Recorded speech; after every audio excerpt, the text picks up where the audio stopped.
kitab Syarah Ainiyah. Mudah-mudahan Allah berikan manfaat berkah insyaallah ya. Baik, bismillahirrahmanirrahim sampai terakhir. Wa qawluhu wa bisyukril atamil awsati. Bab tentang syukur, bersyukur. Ay alaika bihi aidan falzimhu wattasif wa tahalla bih. Syukur dikatakan kita wajib memilikinya. Maka kita harus melazimkan diri kita selalu dalam keadaan syukur dan mensifati diri kita, menghiasi hidup kita selalu dalam syukur. Bersyukur kepada Allah Subhanahu wa taala. Wa syukru huwal ma'rifatu bi anna jami'an ni'ami min Allah taala wahdahu la syarika lahu fiha. Hakikat syukur adalah kita menyadari, mengetahui bahwasanya segala nikmat yang kita dapati, yang kita miliki adalah hakikatnya dari Allah Subhanahu wa taala dan tidak ada satupun yang menyekutuinya dalam memberikan nikmat untuk kita. Ya, semua nikmat yang kita dapatkan itu murni dari Allah. Ketika kita meyakini, menyadari hal itu, maka secara makna kita itu sudah bersyukur kepada Allah Ta'ala. Jadi kalau kita sadar semua yang kita punya ini hakikatnya dari Allah Subhanahu wa Ta'ala. Semuanya dari Allah, ya. Semuanya dari Allah. Gak ada satupun yang menyekutukan Allah untuk memberikan kita nikmat. Gak ada. Termasuk nikmat Allah kumpulkan kita di pondok, Allah kasih kita bisa belajar agama, Allah kasih kita kemampuan taat ibadat, lalu Allah yang atur untuk mempermudah urusan kita bisa dapat semuanya, Allah yang siapkan medan ladang pahalanya, itu semua dari Allah SWT. Contoh kayak sering kita kasih contoh kayak orang bersedekah. Orang bersedekah harus mengeluarkan sesuatu, ya. Kalau kita ini diberikan nikmat oleh Allah sehat afiat untuk bisa bekerja, lalu diberikan nikmat pekerjaan oleh Allah, dimudahkan rezeki, lalu dapat nikmat dari pekerjaan atau usaha itu, kita dapat sesuatu dari rezekinya Allah, ya. Sudah itu kita punya sesuatu, kemudian kita dianjurkan oleh Allah. Itu semua yang ngasih kita kekuatan, ya, kemampuan, lapangan pekerjaan, kemudahan dapat rezeki, yang ngasih semua siapa? Allah. Semua dari Allah. Kita nggak bisa apa. Makanya la haula wala quwata illa billah. Gak ada kemampuan kita, semua dari Allah. Ketika kita punya sesuatu, terus Allah anjurkan kita untuk memberi sedekah misalnya, ya. Yang memudahkan hati kita untuk tergerak mau memberi itu siapa? Allah. Lalu yang memudahkan hati orang yang menerima untuk mau menerima sesuatu dari kita siapa? Allah. Sudah itu yang ngasih pahala siapa? Allah juga, ya. Jadi dari Allah semuanya diatur sebegitu hebatnya sampai kita disuruh, kita dimudahkan, dan kita dikasih juga, dikasih pahala lagi. Itu dari Allah SWT. Udah, matanya kesini lagi. Taib. Jadi ikhwan rahimahumullah, ketika kita menyadari bahwa hakikatnya semua itu dari Allah dan tidak ada satupun yang bersekutu, ya, yang memberikan sesuatu untuk kita melainkan hanya Allah, itu sebenarnya itu adalah kita secara makna sudah mensyukuri nikmat Allah, mensyukuri nikmat Allah sebagaimana yang dikatakan oleh Habib Ahmad bin Zaid di sini sebagai pensyarah dari Ainiyah. Wa syukru huwal ma'rifatu bi anna jami'an ni'ami min Allah ta'ala wahdahu la syarika lahu fiha wal farahu bi in'amih, dan bergembira dengan nikmat-nikmat Allah, senang ketika kita dapat nikmat, itu pun bagian syukur dari Allah. Itu bagian syukur, ya, termasuk syukur kepada Allah. Wal amal bi ta'atih, dan juga beramal dengan taat kepada Allah menggunakan nikmat yang Allah berikan. Allah kasih kita nikmat lalu kita manfaatkan dengan beramal saleh, maka itu juga bersyukur. Wa syukru min maqamatis salikin kas-sabri waz-zuhdi. Adapun syukur itu termasuk kedudukan orang-orang yang salik, artinya yang betul-betul menempuh jalan menuju Allah Ta'ala, seperti sabar, zuhud, sama. Wa kulluha la tantazimu illa min ilmin wa halin wa amal. Dan semuanya itu tidak akan bisa tersusun rapi, tidak mungkin ada pada diri seseorang yang namanya syukur kecuali didasari pertama ilmu, hal, dan amal. Nah, dijelaskan di sini. Fal farahu bi in'amillah, adapun gembira dengan nikmat Allah itu adalah halnya, keadaan kita. Wal amal bi ta'atillah fi ni'matihi huwal amal, dan kita beramal dengan nikmat yang Allah berikan untuk taat padanya, itulah amalnya. Jadi kalau kita gembira, girang, ya, Allah kasih mata buat melihat, lalu kita gunakan mata ini untuk tidak maksiat kepada Allah, untuk taat, maka kita sudah beramal dengan mata yang Allah berikan nikmatnya, Allah Ta'ala telah berikan pada kita berupa nikmat pemandang. Wal ma'rifatu, dan adapun ma'rifat bi anna ni'am kulluha min Allahi hiyal ilm, ya, dan adapun menyadari, mengetahui bahwa ilmu itu adalah nikmat-nikmat semuanya adalah dari Allah Ta'ala, itulah yang dimaksud ilmu. Jadi ada ilmu, ada hal, ada amal. Ilmu itu apa? Jadi orang itu tidak mungkin bisa bersyukur kecuali 3 hal ini ada dan dia rasakan, dia miliki, dia tahu, dia mengetahui bahwa ini dari Allah, ya, lalu dia gembira menerimanya dan dia jadikan nikmat tersebut sebagai media beramal untuk Allah SWT. Kalau dia jalankan 3 ini, berarti dia sudah bersyukur atas nikmat Allah Subhanahu wa Ta'ala. Wa min jumlati syukri al-ma'rifatu fi at-taqsiri 'ani syukri. Di antara bagian yang dianggap kita ini termasuk bersyukur atas nikmat Allah adalah kita mengetahui bahwa kita ini selalu kurang dalam bersyukur. Ya. Kita ini selalu kurang dalam bersyukur. Malas bersyukur. Banyak kekurangan untuk mensyukuri nikmat Allah. Kan Allah Ta'ala sendiri yang mengatakan, in ta'uddu ni'matallahi la tuhsuha. Kita tak bakal bisa hitung semua nikmat Allah. Saking banyaknya nikmat yang kita minta, yang kita nggak minta. Ya, kita kalau makan makanan masuk ke perut, masuk ke mulut. Ya, tugas kita cuma sampai di mulut ini aja, kita olah, kita atur. Yang menggerakkan gigi kita, mulut kita itu Allah. Kita cuma pengennya aja menggerakkan. Kalau Allah sudah tahan, kita nggak bisa gerak, gimana? Kayak orang stroke gitu. Mau gimana ya? Nah itu dimudah. Nah tugas kita yang masih sehat ini rapi aja ya, gigit-gigit, kunyah-kunyah. Habisnya masuk ke tenggorokan. Sudah masuk ke tenggorokan, yang atur siapa? Ente. Siapa yang ngatur itu? Atur ke dalam semuanya. Nanti ini jadi kotoran, yang ini jadi vitamin, yang ini jadi sumpu ini. Kita nggak ikut-ikut lagi itu. Dan kita nggak pernah minta sama Allah makanan yang kita makan ini hari biar jadi kotoran. Ya, tapi jadi aja kotoran. Wah, saya kepengennya nggak jadi kotoran, Bib. Ya udah, mau kayak gitu. Makan tapi nggak buang-buang air, mau. Repot juga kan? Jadi ada nikmat yang hari-hari kita ini selalu ada yang kita minta, bahkan lebih banyak lagi yang kita nggak pernah minta, tapi terus dikasih sama Allah. Terus, dikatakan makanya adalah diantara bagian daripada bersyukur, termasuk bersyukur adalah kita menyadari bahwa kita ini kurang bersyukur. Ya. Wa minasyukri al-i'tidaru ilallahi min qillati syukri.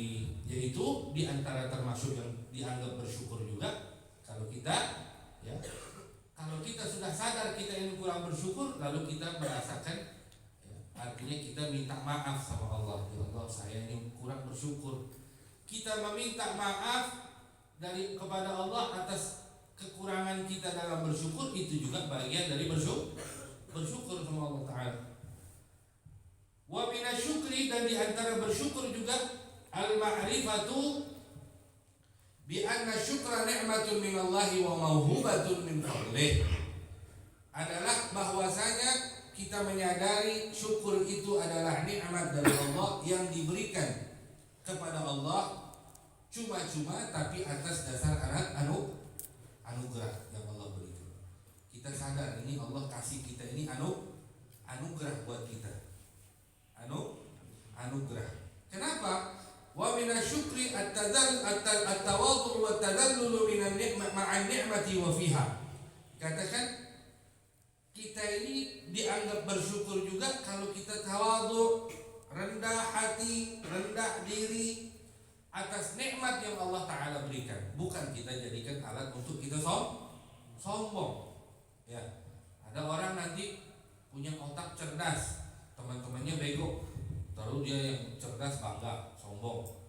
Enggak, justru jadikan itu medan untuk kita tawadhu, tadallul. Jadi ketika kita dapat kelebihan dari Allah, ya, untuk menandakan syukur kita atas nikmat yang Allah berikan berupa kelebihan adalah tawadhu. Tawadhu itu bagian dari syukur kepada Allah. Tadallul, rasa nggak punya apa-apa bahkan, ya, ada kelebihan. Wa minasyukri al-haya'u min tatabu'i ni'amillahi ta'ala. Dikatakan di antara syukur juga adalah malu untuk minta terus. Malu untuk nyari terus, minta terus. Enggak ada zuhudnya, ya. Tahu zuhud? Zuhud itu menerima yang ada, enggak minta yang enggak ada, menerima yang ada, tidak minta yang enggak ada, dan yang enggak minta lebih dari yang ada. Itu zuhud. Apa zuhud tadi? Menerima yang ada, tidak minta yang tidak ada, dan tidak minta tambah dari yang sudah enggak minta lebih dari yang ada. Itu zuhud. Dapat, terima. Lalu udah. Habisnya apa? Disyukurin, dijaga, ya, dimanfaatkan. Yang nggak ada nggak dicari, dan yang ada nggak minta lebih lagi. Itu zuhud, orang zuhud kayak begitu. Nanti dikasih lagi sama Allah, ya, dia terima lagi. Biar banyak. Makanya aulia itu banyak di antara mereka. Wali-wali Allah Ta'ala itu apa? Kaya, hartanya banyak, dunianya berhamburan, tapi mereka zuhud. Zuhud yang cukup buat mereka, udah, habisnya mereka manfaatkan buat yang lain. Banyak yang begitu, ya. Baik. Ini diantara syukur adalah kita malu untuk minta terus. Wal ma'rifatu bi'azimi hilmihi ta'ala, dan menyadari bahwa Allah itu maha halim. Allah itu sabar banget sama kita, ya. Wa katsifi satrih, dan kita sadar Allah itu menutupi kita ini dengan satr yang luar biasa. Yang artinya gini. Ada doa Allahumma amilna bil ihsan, ya. Wala tu'amilna bi qisti adlik, ya. Ya Allah, amilna bil ihsan wala tu'amilna bi adlik, ya. Ya Allah, perlakukan kami dengan kebaikan-Mu, ya. Dan jangan Kau perlakukan kami dengan sifat adil-Mu. Kenapa teman-teman? Kenapa hadirin? Ya ikhwan, ente lihat Habib Muna ini, Habib Abdullah, ya. Masya Allah, punya ilmu katanya, ya, jago, ahli ibadat. Orang kalau temu dia salaman, cium tangan. Itu tampilan dohir yang orang tahu. Hakikatnya Habib Muna ini nggak ada yang tahu kecuali Habib Muna sama Allah. Habib Muna ini busuk, jelek, brengsek, bajingan, ibaratnya, ya. Habib Muna ini nggak benar, tukang maksiat. Tapi Allah tetap kasih kemuliaan terus sama Habib Muna ini. Apa? Orang tetap hormat, orang nggak tahu keburukannya Habib Muna. Allah kasih terus itu. Kenapa? Karena Allah memperlakukan Habib Muna dengan ihsan, ibarat ini. Bukan dengan sifat adilnya.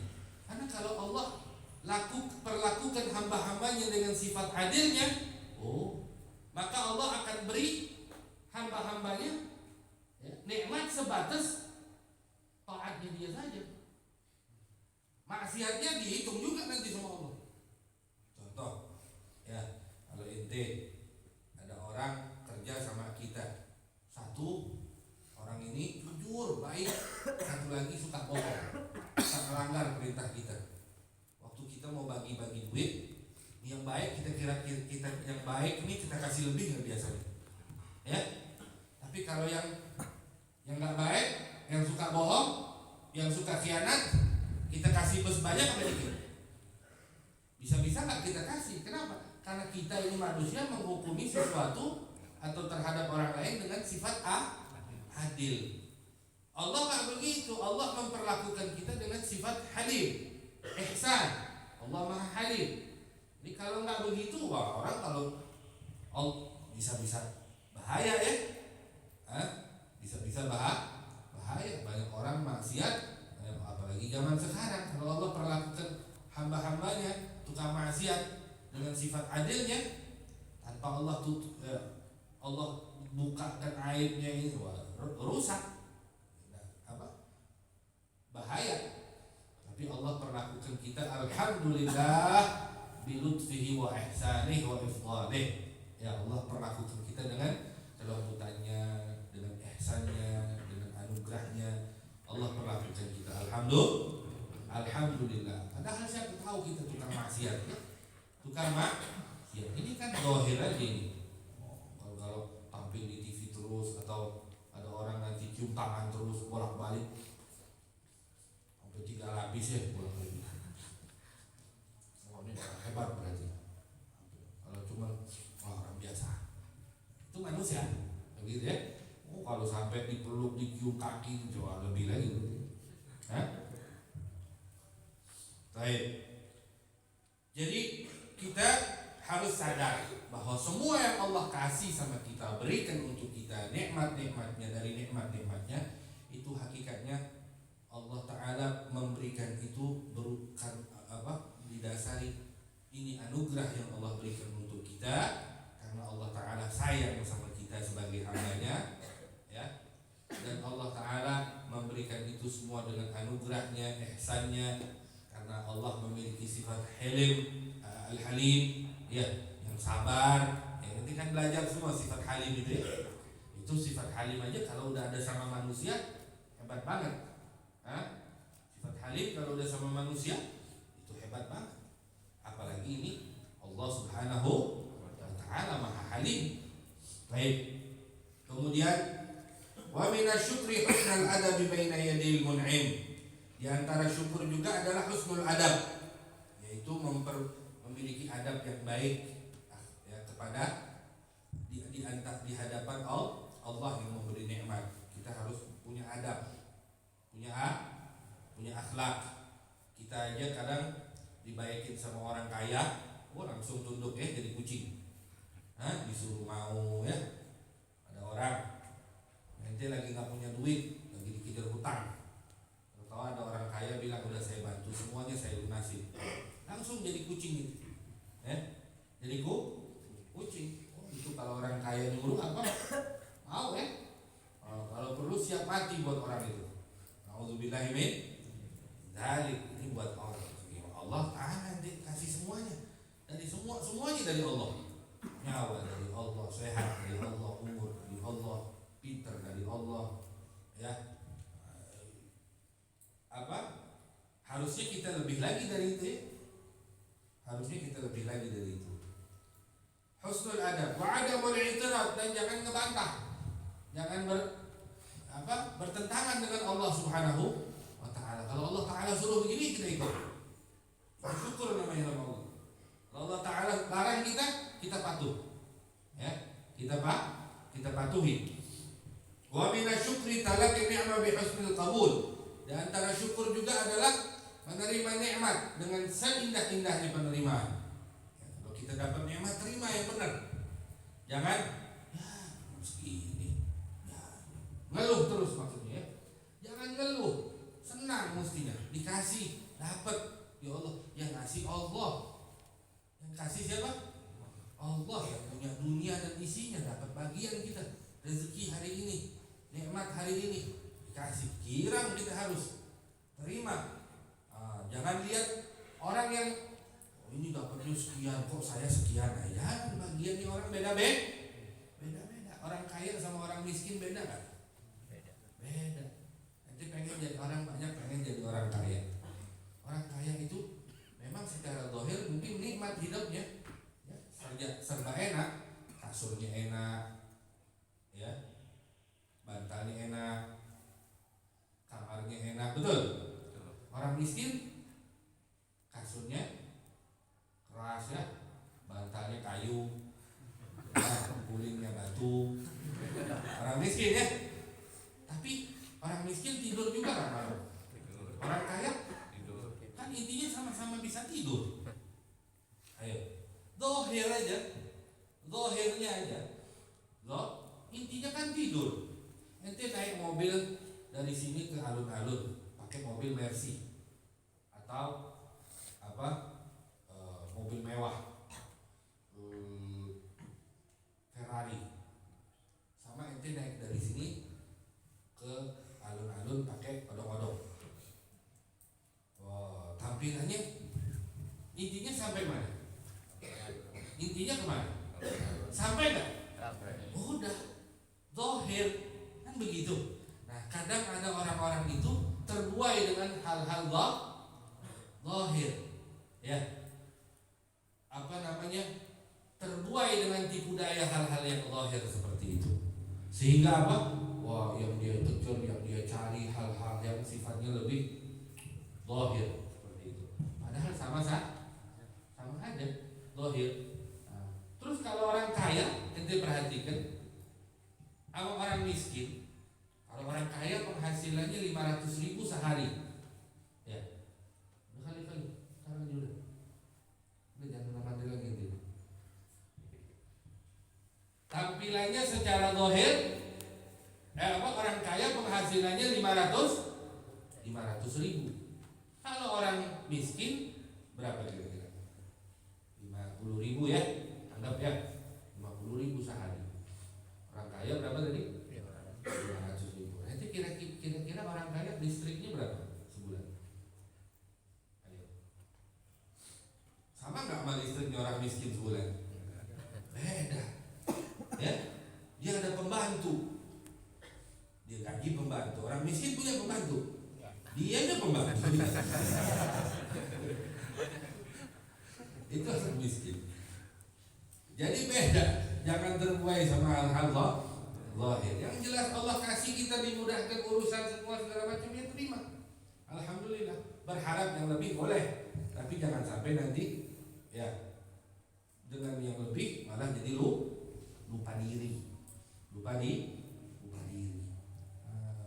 Banyak orang kita lihat dapat ada orang ketok pintu rumah atau selamat ibu, hari ini ibu berhasil terima duit 3 miliar. Nah, girang gak kira-kira?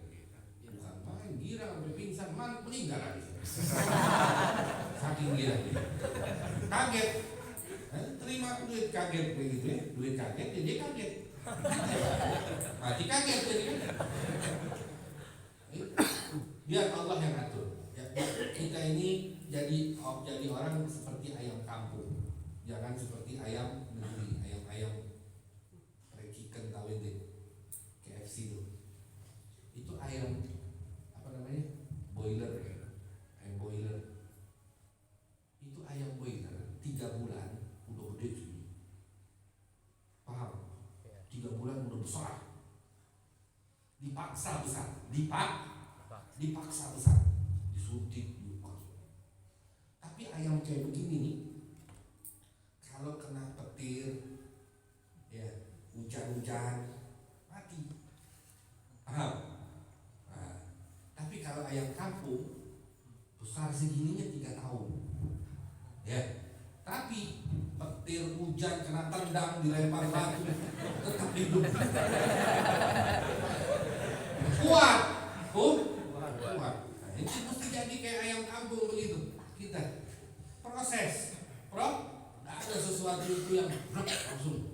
Akhirnya nanti kaget juga ya kalau seandainya hilang semuanya mendadak.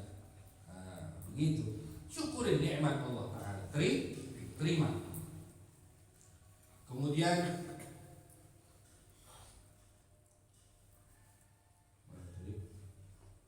wa min syukri wa isti'zami saghiriha 'indah, dan mengagungkan sesuatu yang kecil. Ya, kalau dapat yang kecil jangan agungkan kecil ini dari siapa? Kalau kita nggak bisa nerima yang kecil, apa kata Syekh Bakar bin Saleh?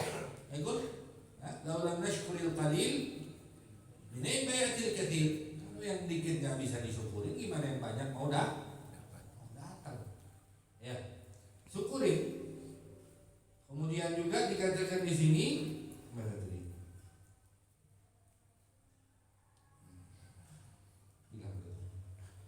Waghairi dzalika min al-ahwali wal ma'arif mimma yadkhulu fi haddi syukri, termasuk hal-hal lain yang termasuk bagian daripada batasan bersyukur. Laikat dan yang hasil enggak terhitung, banyak sekali yang dianggap ukuran syukur itu banyak sekali ya.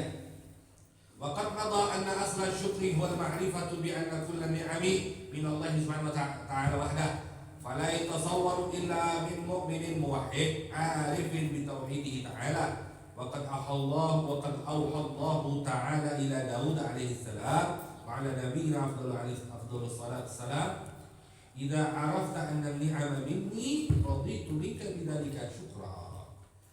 Dikatakan pokoknya udah lewat kita pelajari bahwa asli yang namanya asalnya syukur adalah mengetahui bahwa nikmat itu adalah hakikatnya dari Allah semata. Ya, kita sudah tahu tadi. Kemudian maka hal itu kata Habib Ahmad bin Zaid tak mungkin bisa didapati ya, kecuali dari orang yang memang betul seorang mukmin yang muwahhid, menyadari bahwa dia itu adalah mukmin yang betul-betul mentauhidkan dirinya untuk Allah, yang mentauhidkan Allah Ta'ala, bertauhid kepada Allah Ta'ala.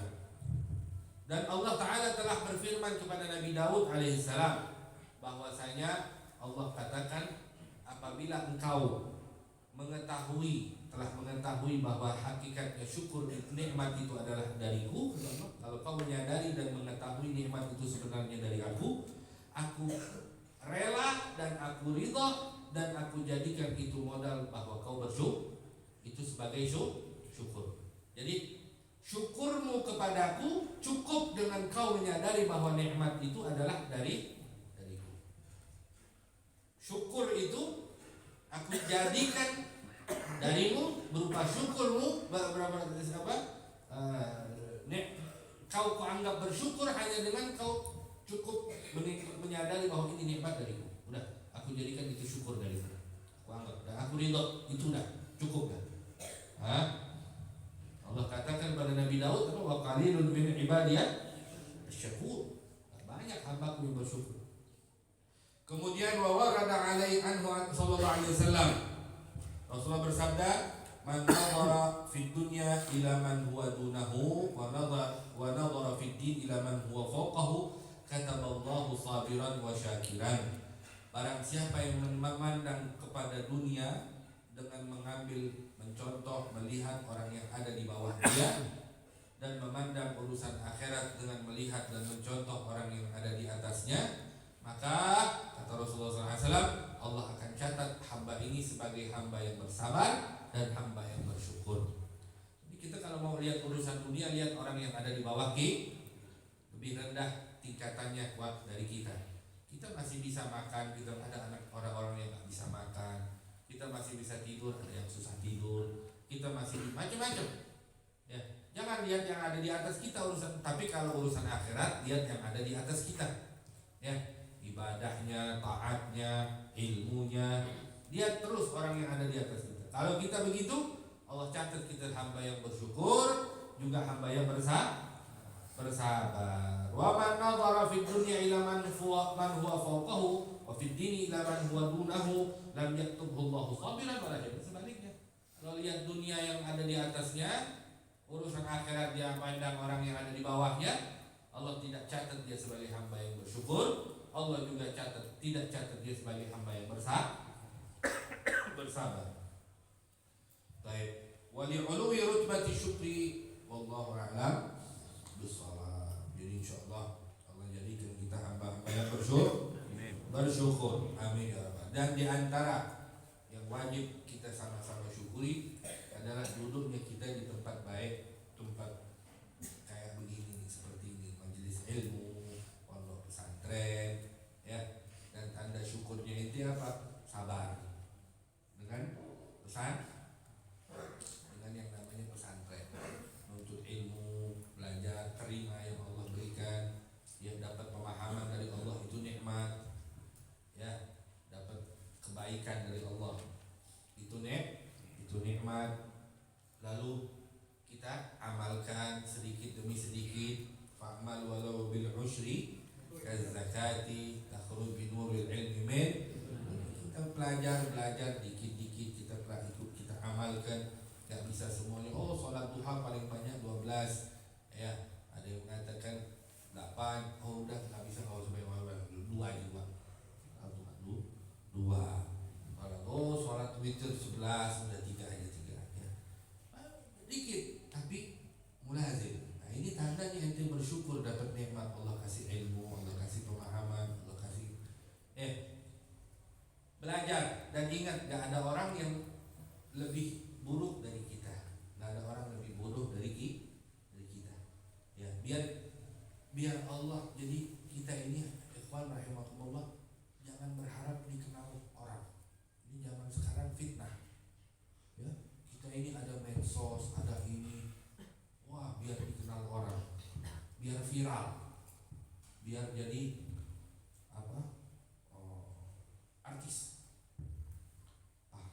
artis papan patah. Ya. Jadi ini fitnah. Jadi ntar kalau kita habis ngajar, nanti yang belajar ini juga, yang ngajar juga, ya, belajar melihat diri kita ini nggak ada apa-apa. Nabi Muhammad itu kurang apa? Nabi Muhammad dengan segala kesempurnaan, kita lihat Nabi Muhammad itu gembala kambing loh. Ente mau nggak gembala kambing? Rasulullah gembala kambing.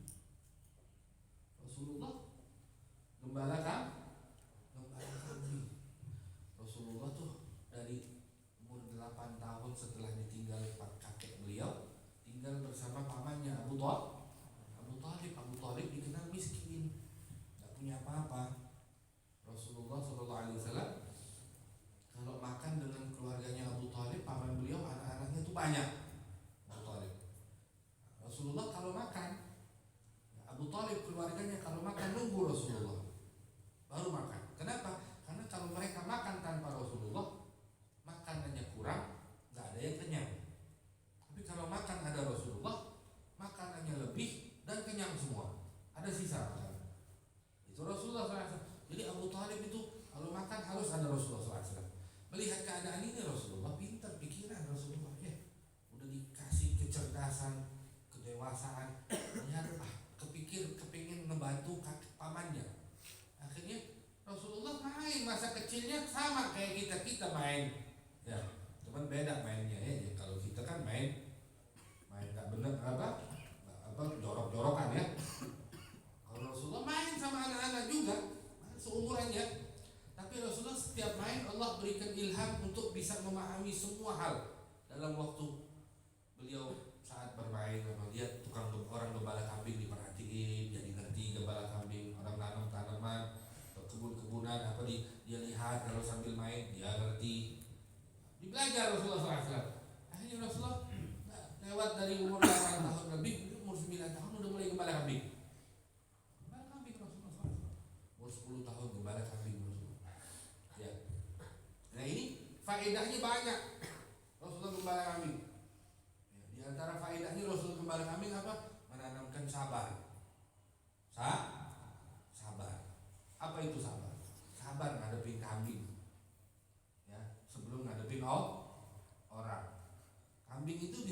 kanan dibelok kiri ya, susah. Paham? Udah gitu mengajarkan kita tawadhu. Kenapa? Ya, gembala kambing kalau kita duduk nih, ada perkumpulan maulid yang duduk depan biasanya apa? Hah? Yang nyumbang donatur ya, yang mobilnya Mercy yang duduk depan tuh ya. Yang gembala kambing masa duduk depan? Enggak, duduknya di belakang, di pojok, di luar masjid. Kenapa? Ya saya cuma gembala kambing, yang lain kan orang-orang punya duit semua, begitu kan? Mengajarkan tawadhu, melihat, menyadari komposisi, menyadari dirinya, ya.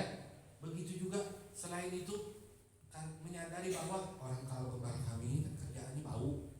Rasulullah nggak bau, ya. Tapi bersabar, tawadhu dengan keadaan yang ada di sekitarnya, ya, dengan lingkungan yang baru, dengan yang kotoran segala macam. Banyak hikmahnya, dan yang paling besar hikmahnya Rasulullah itu digaji, kasih duit, dibayar Rasulullah SAW. Ya, menandakan apa? Kita ini sebagai dai, sebagai thalib ilm, nanti pada saatnya jangan bergantung sama urusan dakwah aja, tapi kita harus punya sesuatu. Ya, modal. Rasulullah tajir. Ma ba'atsallahu nabiyyan illa wara'al ghanam. Atau kama qala Rasul SAW. Allah enggak bangkitkan seorang nabi kecuali pasti penggembala. Tapi itu titik awalnya, dididik sama Allah dengan menggembala kambing, mentalnya dididik. Nanti kalau udah dewasa, masing-masing punya kegiatan selain dakwah. Nabi Allah Idris alaihissalam, Nabi Rasul, tapi punya kesibukan untuk cari nafkah. Apa? Nabi Allah Idris dikenal apa? Hah? Tukang tenun, jahit baju. Orang yang pertama kali menjahit pakaian itu Nabi Idris alaihissalam. Ya, jahit pakaian itu Nabi Allah Idris alaihissalam. Dia jual pakaian jahit. Siapa lagi? Siapa lagi? Apa lagi? Nabi Allah Zakaria. Apa kerjanya Nabi Allah Zakaria? Najjar. Apa tuh najjar? Tukang kayu. Nabi Allah Daud apa? Haddad. Tukang pandai besi. Nabi Allah Daud. Nabi Allah Isa, tabib, ngobatin orang, ya, yang buta disembuhin. Itu cari nafkahnya dari situ. Nabi Allah Isa nyembuhin orang, dari kasih sesuatu. Nabi Allah Isa itu mukjizat, ya. Tapi itu dijadikan usahanya, dijadikan media dakwah. Sama kita juga ada usaha yang bisa kita jadikan modal untuk dakwah, untuk ngajak, untuk ngasih, begitu. Nabi Muhammad apa? Tajir. Apa tajir? Dagang. Rasulullah dagang. Coba, ya, nggak mutlak jualan ceramah, ngamen jadinya, ya. Kayak orang ngamen. Mau kemana? Hari ini ente jadwal ngamen mana? Ceramah di sana, ceramah di sini. Ya, ini kalau memang nggak ada lagi, memang harus fokus dalam dakwah, ya lain cerita orang mau ngasih nih. Itu lain cerita. Ini tidak Nabi Umar Rafiq. Ya, ada bakery, ada ini, ada itu. Itu beda. Itu contoh. Ya, ini enggak jualan ayat, jualan apa? Dalil, pakai topeng sorban sama imam motor ngajar kayak orang paling benar. Jualan suara, ya, suaranya bagus. Kalau jadi imam depan orang banyak, suaranya dibagus-bagusin, ngajinya baca suratnya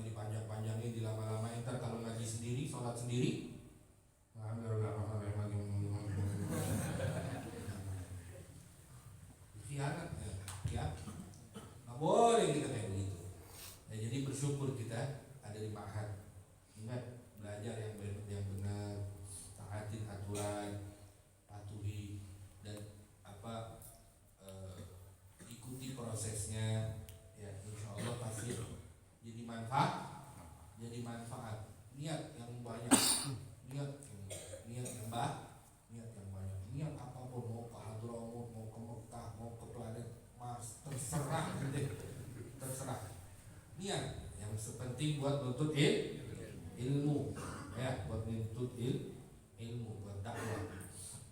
Karena apa? Orang ngaji, orang di pesantren ini kayak orang dulu Anda pernah belajar ikut multi level, ya, AA, aku gitu tahu. Itu presentasinya Anda bayangkan kayak orang mondok.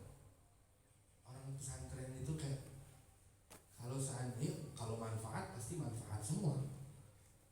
Tapi kalau seandainya kita ini ngajak 100 orang, ya, 99 orang nolak. Ngajak 100 orang. Ini ada pondoknya ada berapa orang? Kan ada tolak. Mi'awasti dakwah ini kan ngajak orang 150 anak. Dakwah diajarin, dikasih tahu, dijelasin, dipahami, dicontohin segala macam. Ba'den 160 ini kita ajak, kita tawarin, kita contohin, kita peragakan, kita 159 nolak. Artinya apa? Nggak mau nerusin udah. Pokoknya udah dapat selesai mondok lah. Tapi ada satu anak, ya, nggak nolak, tapi nanya-nanya aja dulu. Pengen coba-coba dulu. Coba. Ya. Nanti dia nggak serius. Tapi ada satu orang yang dia ajarin, yang dia ini nyangkut. Nanti orang lain nyangkut lagi, terus bercabang. Nah ini contoh satu orang aja. Gimana kalau seandainya semuanya jadi manfaat? Semuanya jadi manfaat. Ya nggak mungkin kalau 160 masa semuanya nggak manfaat. Insya Allah semuanya manfaat. Ya, insya Allah semuanya berkembang. Amin. Ya Rabbal. Ya punya pondok, punya apa semuanya. Yang penting nih niat, biar kuat tekad, biar kuat. Ini udah zamannya. Ingat, jangan tergiur sama fitnah. Dikit kita pengen punya HP, pengen main ini. Guys. Baru ini ada apa kayak gitu. Ya, saya lagi makan nih sama ini semua. Jangan. Kalah, itu biarin dunianya orang. Ada pesan guru anak, Habib Nagib Syukurbakar. Sampai detik ini anak jadikan pedoman dalam hidup. Habib Nagib pernah pesan sama kita. Ada satu urusan yang paling subhanallah, beliau ingatkan kita dengan kalimat luar biasa. Apa katanya? Beliau intinya, ya Abdullah, khalli rabbak ya arifak. Biarin Tuhan ente Allah yang tahu dah. Ente ini dakwah jangan mau dikenal orang. Biar Allah aja yang tahu. Cukup idza arafaka rabbak, ya, idza arafaka rabbuk sayu'arrifak ila alam. Kalau Allah udah kenal, udah tahu ente, Allah yang kenalin ente sama semua. Alam semua yang kenalin. Cukup Allah aja yang tahu. Dakwah ini kita biar mau dikenal si fulan, nanti mau dikenal siapa? Mau dikenal haji-haji. Haji ini tukang tahu, haji ini tukang besi, haji ini tukang pek. Ngapain dikenal dia ya? Kalau dipikir-pikir, oh iya dapat duit, ya duit habis, udah habis. Duit berapa? Ntar habisnya habis, udah gak dikenal lagi kita. Ini kan dikenal Allah. Kalau udah dikenal Allah, ntar Allah yang kenalin sama semuanya. Mau haji, mau umroh, semua yang kenal begitu. Wallahu a'lam bishawab. Fatihul qubul al-iqbal wa salahil ahwal. ظاهرا وباطنا الله يكرم. صلى الله عليه وسلم. الفاتحة.